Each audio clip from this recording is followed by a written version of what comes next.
Hai guys, selamat datang di channel kita. Kali ini kita akan bahas topik tentang insecurity. Jadi, kita bakal ngobrol-ngobrol tentang topik ini. Nah, kita mulai dengan mendengarkan pendapat dari Mbak Lulu tentang bagaimana perasaan insecure mempengaruhi cara kita melihat diri sendiri dan orang lain. Oke, di sini insecurity ya. Kalau menurutku itu ketika kita insecure, kita itu bisa memandang diri sendiri itu selalu dari lensa kekurangan. Jadi selalu saja kurang. Kita selalu fokus dengan apa yang belum kita miliki dan bukannya yang ada itu disyukuri malah selalu kurang apa. Akibatnya kita selalu menolak ketika dipuji, terus meragukan kemampuan diri sendiri, sehingga ketika ada kesempatan yang datang kepada kita itu bisa terlewat gitu. Terus juga membatasi potensi karena takut gagal atau terlihat jelek atau nggak cukup di depan orang lain. Kalau menurut kayak gitu. Kalau ke orang lain mungkin jadi gampang sakit hati, kayak apa dikit dikira merendahkan atau apa dikit jadi merasa insecure dan kayaknya takut ditinggalkan. Seperti itu sih kalau menurutku akibat dari perasaan insecure itu. Kalau dari diri Mbak Nurul sendiri gimana? Oke, kalau dari aku mempengaruhi, kalau aku insecure tuh sama sih sebenarnya. Jadi kayak ngerasa diriku itu kurang.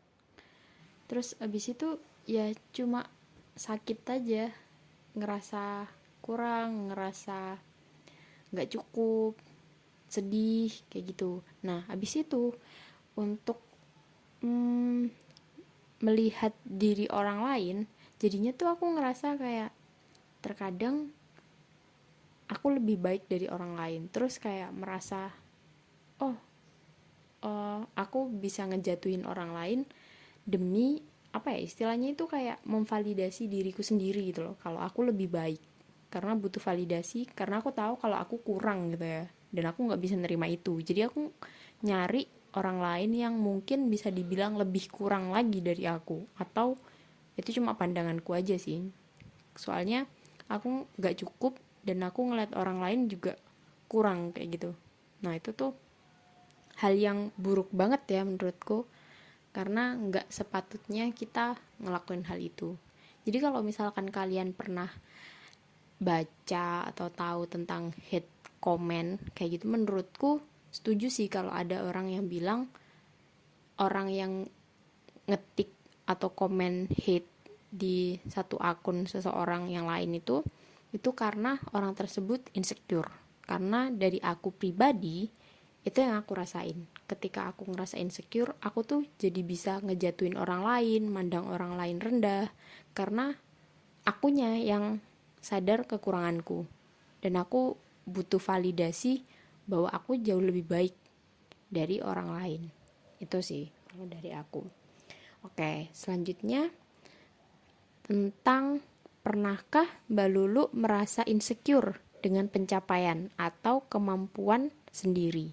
Nah, apa nih pemicunya? Oke, pasti kita terutama aku ya itu pernah banget untuk merasa insecure sama pencapaian atau kemampuan diri sendiri, karena itu tuh biasanya di lingkungan kita itu atau yang kita lihat lah di media sosial, di LinkedIn, teman-teman kita itu udah sesukses itu Iya benar. dan sangat terlihat sukses gitu di bidangnya. Atau mungkin uh, teman dekat kita, dan khususnya aku tuh kayak punya teman-teman yang kayak penghasilannya per bulan itu udah 3 digit per bulan. Terus atau mungkin dia udah S3 di luar negeri, atau yang memang masa depannya itu sangat terjamin gitu. Jadi di situ tuh ada masanya aku tuh selalu membanding-bandingkan diriku ke mereka, kayak aku tuh cuma segini aja sedangkan teman-temanku tuh udah bisa gini, udah jauh, udah dari mana-mana, udah dapat ini, sedangkan aku kok di sini-sini aja. Itu pasti karena overthinking, terus habis itu membanding-bandingkan diri, terus belum ada tekanan dari keluarga, mungkin kayak orang tua bilang anaknya si ini loh sudah bisa kayak gini, anaknya si ini udah bisa kayak gini. Itu tuh juga lumayan gitu. Atau mungkin ambisi juga sih, maksudnya ambisi dulu itu harusnya umur segini aku tuh pengennya kayak gini dan lain-lain. Itu kan ketika kita masih segini-gini aja, aku ngerasa itu membuat aku insecure banget sih.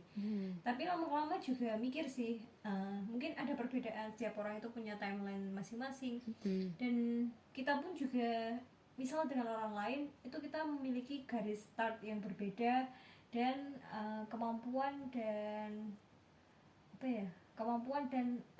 mungkin kita berbeda, relasi kita berbeda, kita tidak didukung dengan orang tuanya dari mana, kayak gitu-gitu. Mungkin sebenarnya itu sedikit mempengaruhi juga, jadi nggak perlu, menurutku kesini ya nggak perlu insecure sih, karena setiap orang punya timeline. Kalau menurut Mbak Nur loh, untuk pencapaian dan kemampuan nih, soalnya kan yang diinspirin Mbak Nur tadi kan lebih ke fisik ya. Kalau untuk pencapaian atau kemampuan gitu pernah nggak?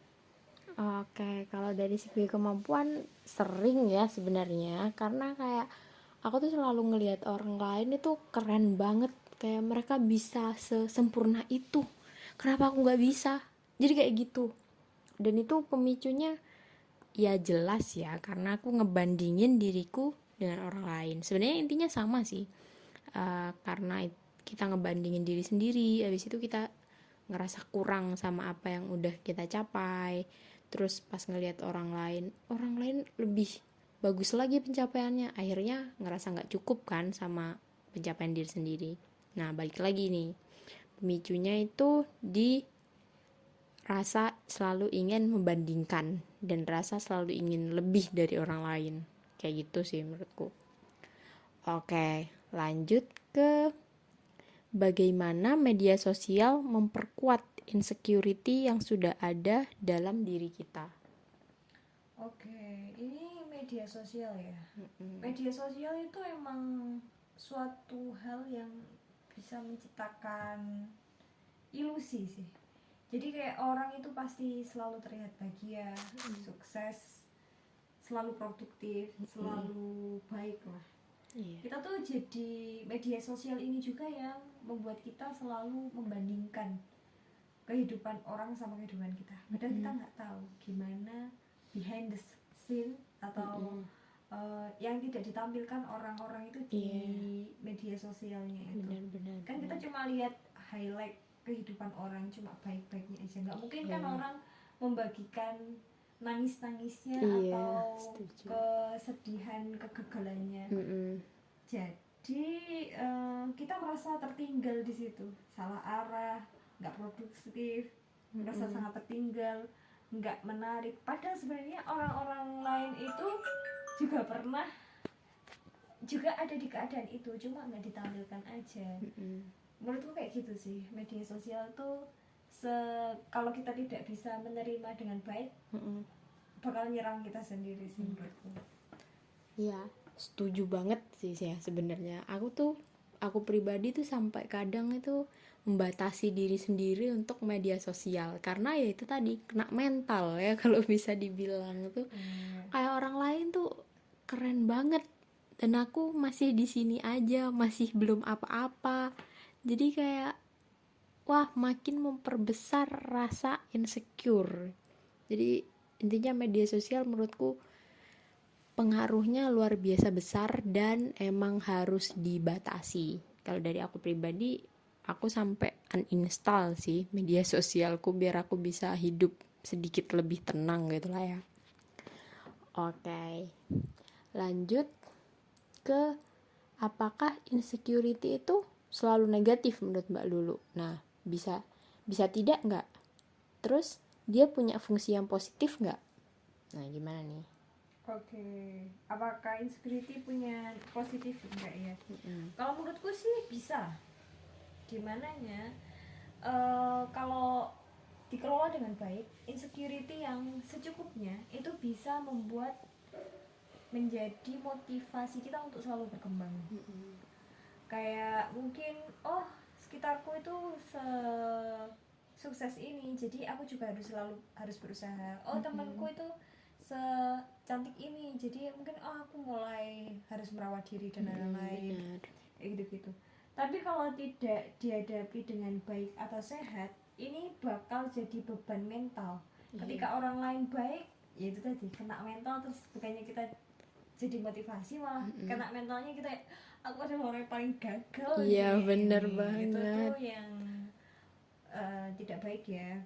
Terus ya kuncinya itu sih, gimana kita merespon insecurity itu. Apakah kita memilih jalan yang untuk motivasi, atau kita ya tetap beban mental tapi tidak mengerjakan apa-apa. Sebenarnya kadang aku juga kayak gitu sih, maksudnya tertampar tapi habis itu tetap malah bukannya berusaha, malah tetap melakukan keseharian yang tidak membawa ke keberhasilan itu sebenarnya.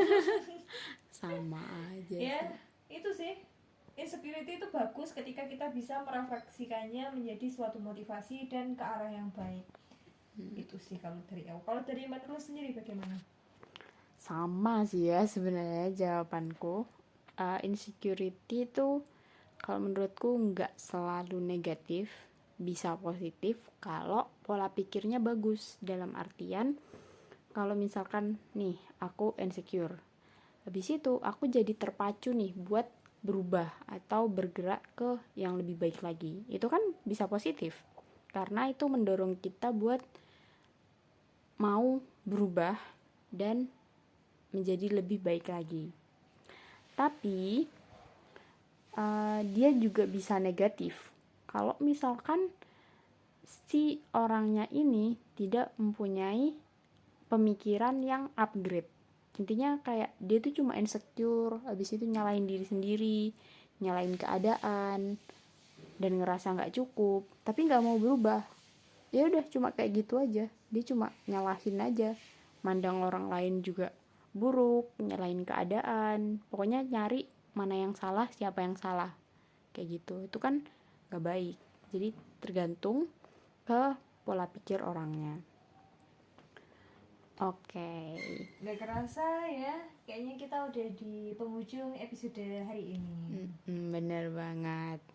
Nah, jadi untuk part selanjutnya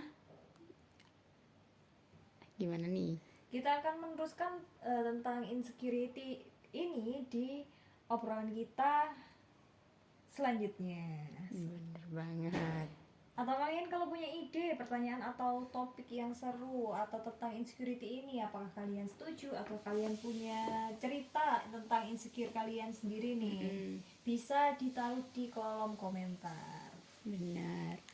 Oke, kalau gitu sampai jumpa di episode selanjutnya. Sampai ketemu lagi dan bye-bye.